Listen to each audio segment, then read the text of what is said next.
So based on all of your responses, what could have been improved upon in the presidential campaigns this year? It all seems that you think the same thing, that there shouldn't be negativity, that they should stand by their policy. What do you think could have improved? Better candidates. Yeah. I'll give you mine. They're good. I'm very rarely does anybody ask me to talk anymore, so I call this pent-up conversation. I like that. My wife doesn't like to hear me talk anymore, so. And Marcus, our dog, he'll listen for just a short period of time and he wanders somewhere else. So getting involved. I mean, the whole thing is you can't sit back and say, well, gee, in 4 years it's going to be better. No, it's not. It's probably going to get worse. I don't know who the candidates will be, but it'll probably be worse in 4 years. So if you don't start getting involved, and you can be involved in a local election, you can certainly be involved in the State House. It's a little tougher, obviously, on a national level, but you have to get involved. A good friend that I see almost on a daily basis, I work with down in Hamilton County in the chamber, is a young man who I met the first time. He was calling Republicans. But Elliot was involved in my campaign back then. We become friends, hadn't seen him for 5 years, so I was down in Hamilton County and he ended up down there. But you have to get involved, and you have to get involved with candidates that you believe in.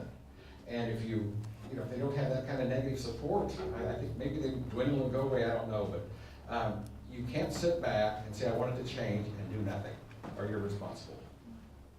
I agree. I mean, I really encourage people to get involved at the local level. I find that local politics are really rewarding and you see a lot of immediate gain, and I find that people approach those political spheres with a more generous and open spirit. But I also think that we have to decipher between clash and rudeness and incivility. So I appreciate a lot of clash. I appreciate candidates talking about the 3 or 4 things that they're really passionate about. What I don't always appreciate is when those people's supporters hop on whatever their method of choice is to bash and say things that maybe aren't really related to the policies or even the candidate.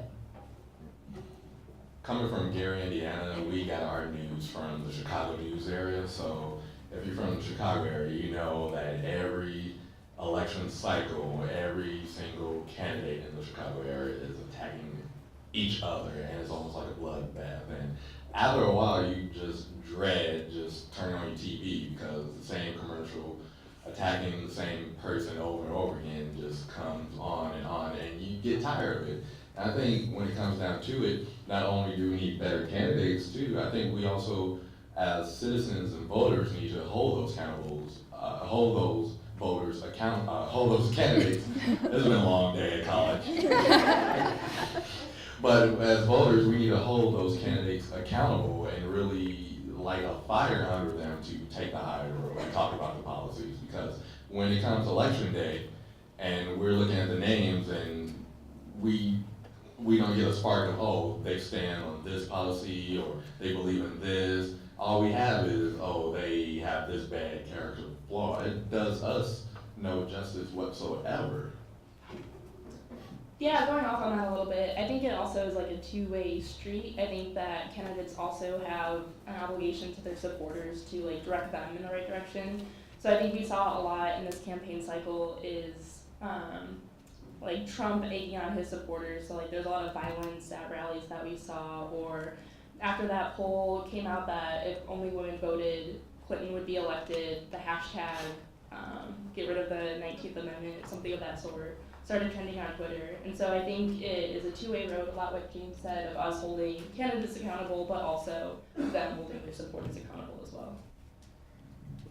Yeah, I definitely agree with everything that's been said as far as making sure that supporters and candidates are on the same understanding of what we want to see, and projecting that on, and candidates projecting that as, this is how I'm acting, and then this is how I want you to act in regard to other people, and people who oppose your views, and people who are on the other side. I also, in every debate, I sat there watching and thinking, never have I wanted candidates to talk about policy more than I do right now. Because it was just them arguing with each other about things that, in my opinion, didn't really matter. It wasn't anything about what they were going to do in office, especially in the third debate. It wasn't about anything that they had planned. And I really wanted it to be just that boring debate that you have to watch because your teacher tells you to. Like it was in 2008 and 2012.